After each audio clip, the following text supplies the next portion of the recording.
बच्चों, good evening. आज मैं पिछले क्लास का 1830 की क्रांति का परिणाम बताने जा रहा हूं। इससे पहले 1830 की क्रांति के बारे में कुछ विशेष बातें कर देना चाहता हूं कि चार्ल्स टेंथ के गद्दी त्यागने के बाद फिर से एक बार गणतंत्र की विजय हुई, जो अस्थायी साबित हुआ था। लेकिन इसके परिणाम ने न केवल फ्रांस को बल्कि पूरे यूरोप को प्रभावित किया। 1830 ईस्वी के क्रांति के परिणाम को पूरा यूरोप अपने अपने राष्ट्रवाद के पुनर्जागरण के रूप में देखता है। 1830 की क्रांति के बाद फ्रांस में बुर्बो वंश का शासन समाप्त हो गया और फ्रांस में एक नया राजवंश ऑरलेंस वंश का उदय हुआ और इस वंश का प्रमुख शासक लुई फिलिप गद्दी पर बैठा, जो कि एक उदारवादी समाज सुधारक और समय के साथ समायोजन करके चलने वाला शासक था। 1830 की क्रांति ने उसे इस योग्य बना दिया था कि फ्रांस उसके पद के अनुरूप कार्य करता रहेगा। 1830 की क्रांति का दूसरा जो सबसे महत्वपूर्ण कारण था वो था यूरोप में राष्ट्रवाद, यानी जर्मनी का एकीकरण और इटली का एकीकरण, ये दोनों के मार्ग को प्रशस्त करना। 1830 की क्रांति के परिणाम स्वरूप ही 1848 ईस्वी में न केवल फ्रांस में बल्कि यूरोप के अन्य देशों में राष्ट्रीय क्रांतियां हुई और लोगों ने राजतंत्र को त्याग कर गणतंत्र की स्थापना पर जोर दिया। 1830 की क्रांति फ्रांस में एक तरह से अस्थायी प्रभाव को छोड़ पाई, क्योंकि इसने जो भी परिणाम दिए उसका दूरगामी परिणाम नहीं निकल सका, केवल इटली और जर्मनी को छोड़कर, जिसे नेक्स्ट टॉपिक इटली और जर्मनी के एकीकरण में विस्तृत रूप से व्याख्या की जाएगी। इस तरह से फ्रांस में 1830 की क्रांति के उपरांत जुलाई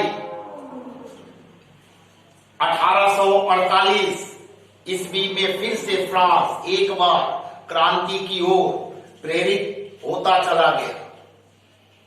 1848 यूरोप में क्रांतियों का वर्ष माना जाता है, क्योंकि इस वर्ष यूरोप के प्राय सभी देशों में या तो राष्ट्रीय क्रांतियां हुई या फिर गृह युद्ध आरंभ हुआ। अतः बच्चों, अगर 1830 ईस्वी के कारण और परिणाम का उल्लेख करना होगा तो कारण को एक पैराग्राफ में तैयार करना है, जो कि इससे पहले क्लास में बता चुके हैं कि चार्ल्स टेंथ किस प्रकार से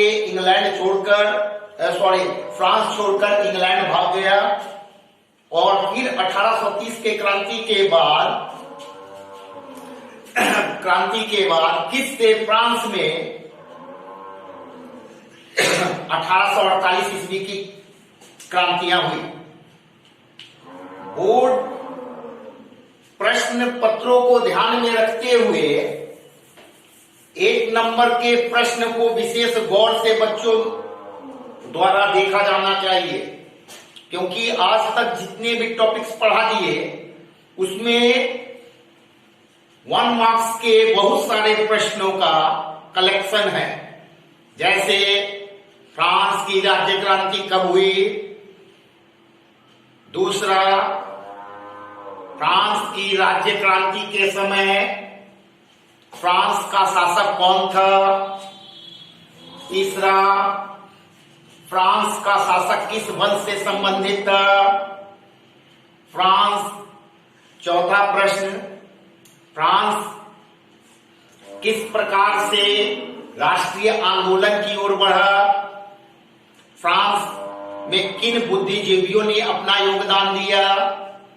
इन सभी प्रश्नों को बुक को, एनसीईआरटी की बुक को ध्यान में रखते हुए एक एक लाइन का अध्ययन करना है, जिससे कि 1 मार्क्स क्वेश्चन आंसर तैयार हो सके। अगर किसी प्रश्न का उत्तर नहीं समझ में आता है तो उसे पूछने का भी प्रयत्न करना चाहिए। यह शिक्षकों का ही सब दायित्व तो नहीं है कि प्रश्न उत्तर दोनों बताए। अगर तुम्हारे संदर्भ में कोई प्रश्न अगर आ रहा है उसे भी तुम्हें पूछना चाहिए। इसके बाद में नेपोलियन से जो प्रश्न आता है परीक्षा में 1 मार्क्स का, उसमें नेपोलियन का जन्म कब और कहां हुआ, नेपोलियन किस युद्ध में पराजित हुआ, नेपोलियन के पतन के फलस्वरूप कौन सा सम्मेलन हुआ। तो याद रखना, इसको अभी अगले टॉपिक में पढ़ाएंगे। नेपोलियन के पतन के बाद मेटरनिक का युग आरंभ होता है यूरोप में, जो 1848 की क्रांति के बाद उस टॉपिक को पढ़ाया जाएगा, क्योंकि फ्रांस से 3 ही प्रश्न विशेष महत्वपूर्ण है। एक, फ्रांसीसी क्रांति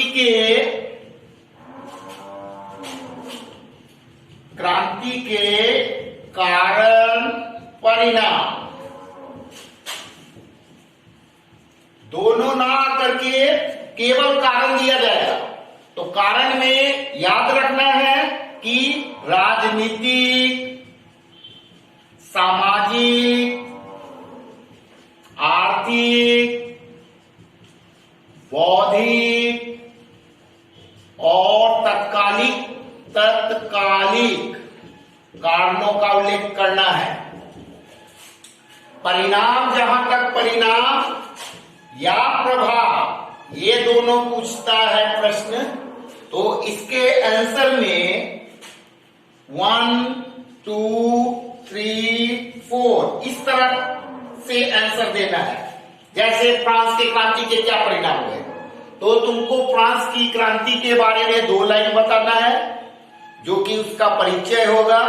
जैसे फ्रांस की क्रांति 1789 में लुई 16वां के समय में हुआ। इस क्रांति के निम्नलिखित परिणाम हुए। पहला परिणाम में जो तुमको सबसे बताए थे कि फ्रांस की क्रांति ने इक्वालिटी, लिबर्टी, फ्रेटर्निटी यानी समानता, स्वतंत्रता और बंधुत्वता का नारा दिया, जिसे आज सभी देशों ने किसी न किसी रूप में स्वीकार किए हुए। दूसरा परिणाम में लिखोगे कि राजतंत्र के स्थान पर गणतंत्र की स्थापना हुई। इस तरह से कारण और परिणाम तैयार करना है। 1830 की क्रांति जो मैंने इससे पहले और आज बताया, ये दोनों कारण और परिणामों को पैरा में लिखना है। लेकिन अगर परिणाम को पॉइंट्स में पूछ सकता है तो परिणाम को 1830 की क्रांति के परिणाम को ऐसे लिखना कि 1830 की फ्रांसीसी क्रांति के उपरांत बुर्बो वंश का अंत और अर्लायंस वंश का उदय। दूसरा लिखना 1830 की क्रांति के पश्चात लुई फिलिप फ्रांस का नया शासक बना जो उदारवादी था। तीसरा लिखना 1830 की क्रांति के बाद यूरोप के बहुत सारे देशों में या तो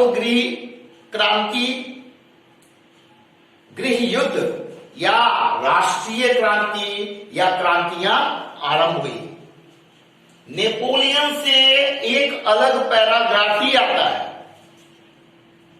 नेपोलियन से जो दो क्वेश्चन बोर्ड में प्राय आता है उसमें पहला ये है, नेपोलियन के जीवन चरित्र का उल्लेख करें या नेपोलियन के देनों को रेखांकित करें।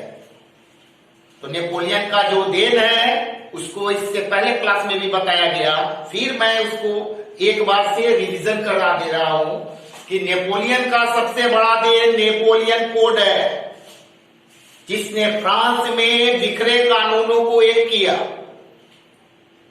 दूसरा, नाप तौल की एक व्यवस्था आरंभ की। दूसरा पॉइंट में ये लिखोगे कि पूरे फ्रांस में नाप तौल की एक व्यवस्था यानी मीट्रिक सिस्टम लागू किया गया। तीसरा, जन्म से उच्च वर्गों को अधिकार फिर से दिया गया कि जिसका जन्म उच्च वर्ग में हुआ उसे विशेष अधिकार मिलेगा।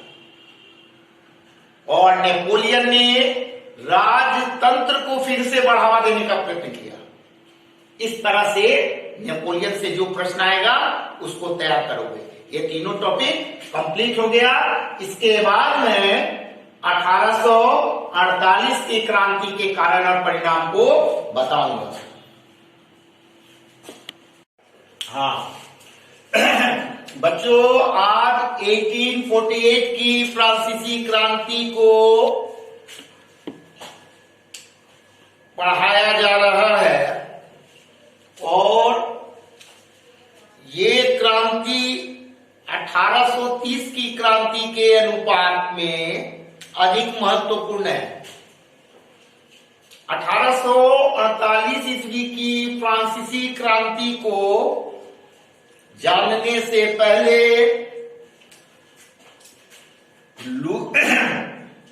फ्रांस का सम्राट Louis Philippe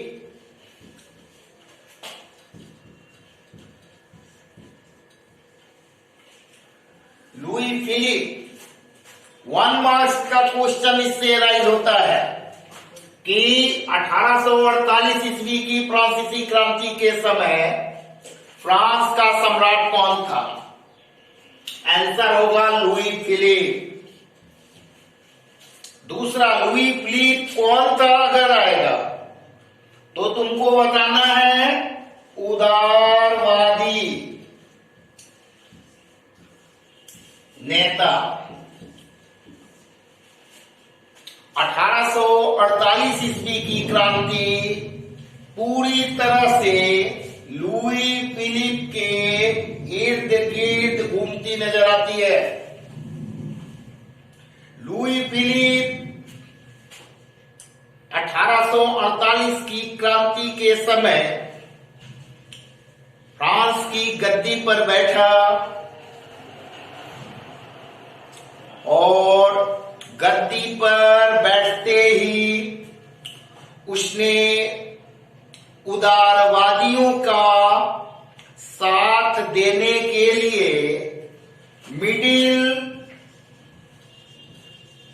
golden path policy,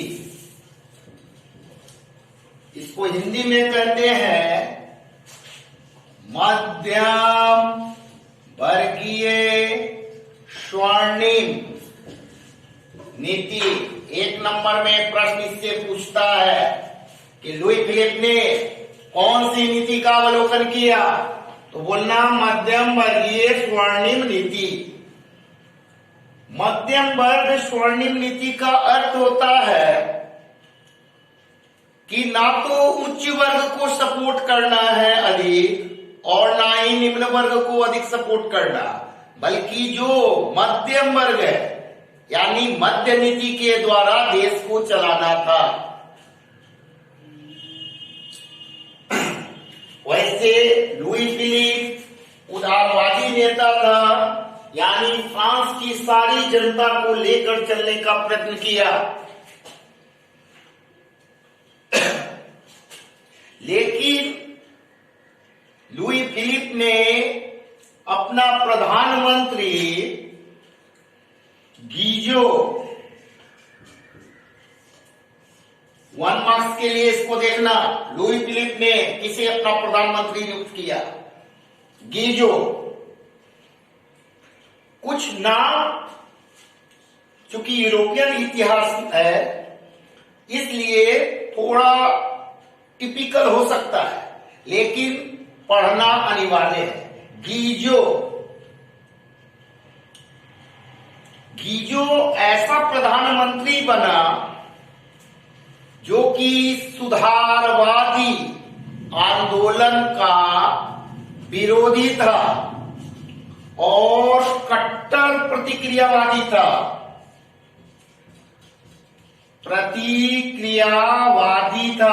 कट्टर प्रतिक्रियावादी यानी सुधार के पक्ष में बहुत कम रहता था।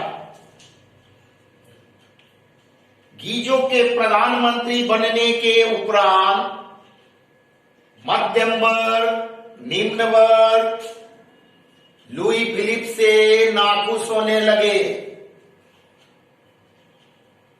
और फिर से ऐसा लगने लगा मानो फ्रांस फिर से क्रांति की ओर चला जा रहा है। इसी बीच फ्रांस में सुधारवादी नेता जिसे थियर्स सुधारवादी नेता थियर्स ने फ्रांस की राजधानी पेरिस में एक भोज का आयोजन किया, जिसे गीजो ने लुई फिलिप को उकसाने के फलस्वरूप इस भोज को बंद करवा दिया। अतः भोज में जितने लोग आए थे सभी लोगों ने रात भर पेरिस की गलियों में इधर उधर घूमकर रात गुजारा। अंत में गीजो जनता के सहयोग से पकड़ा गया और उसे फांसी दे दी गई, जबकि लुई फिलिप फ्रांस छोड़कर भाग गया। इस तरह से फिर से एक बार राजतंत्र की समाप्ति और फ्रांस गणतंत्र की ओर चला गया। 1848 की फ्रांसीसी क्रांति के फलस्वरूप मध्यम वर्ग की विजय हुई।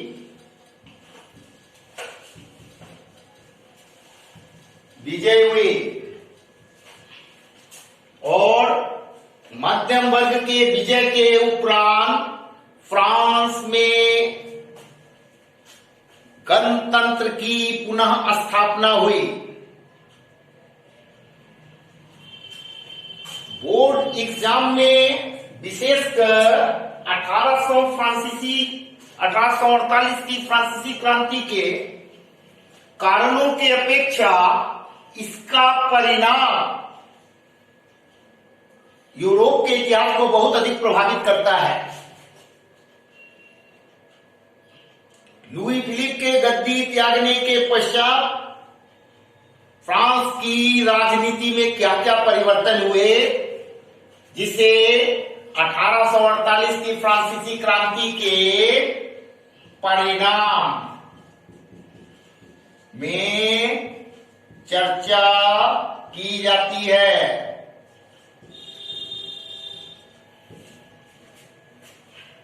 फ्रांसीसी क्रांति का परिणाम। अब इससे 1 मार्क्स का जो प्रश्न आता है वो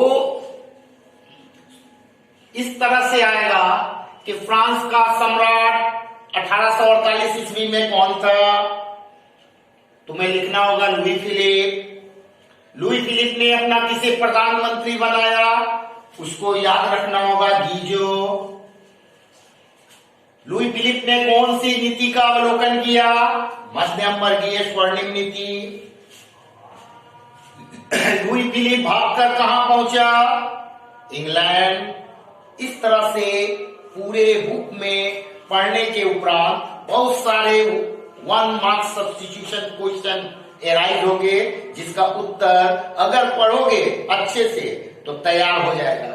ऐसे मैंने अपने क्रांति के कारणों में जितना बताया उसको एक पैराग्राफ में तैयार कर लेना है। अब इसके परिणाम की चर्चा की जाएगी। परिणाम। फ्रांस की क्रांति 1848 का जो परिणाम विश्व के समक्ष आया, उसमें सबसे पहले लिखना होगा फ्रांस में एक बार पुनः राजतंत्र के स्थान पर गणतंत्र विजय हुआ। पहला ये लिखना है। दूसरा लिखना है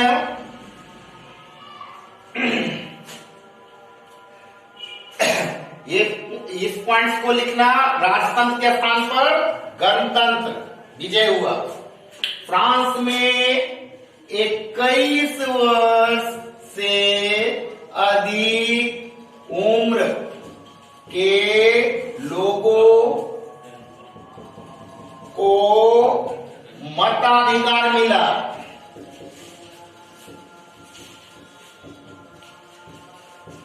यानी मत देने का अधिकार। तीसरा,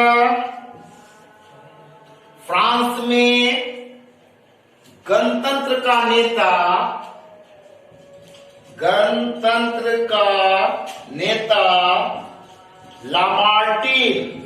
लामार्टीन और सुधारवादी नेता लुई ब्ला बना।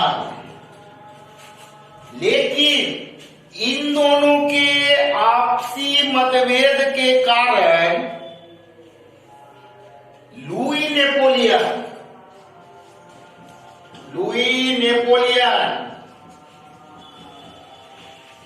फ्रांस में फिर से एक बार राजा बना। लुई नेपोलियन, याद रखना, ये दोनों गणतंत्रवादी सुधारवादी उस समय के उपरांत आपस में विचार मतभेद के कारण आपस में विरोध करने लगे, जिसके परिणाम स्वरूप लुई नेपोलियन फ्रांस में फिर से एक बार राजतंत्र यानी राजा का वंश स्थापित करने में समर्थ हुआ। चौथा जो सबसे बड़ा कारण या परिणाम था, वो जर्मनी में एकीकरण और इटली का एकीकरण था।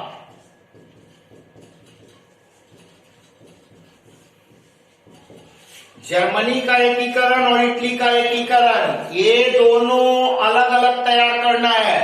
दोनों से प्रश्न प्रतिवर्ष आता है, या जर्मनी का दिया रहेगा और अगर ये नहीं है तो इटली का रहेगा, लेकिन एकीकरण दोनों में से किसी एक का प्रत्येक वर्ष आता है। सबसे इंपॉर्टेंट टॉपिक है जो अगले क्लास में बताया जाएगा।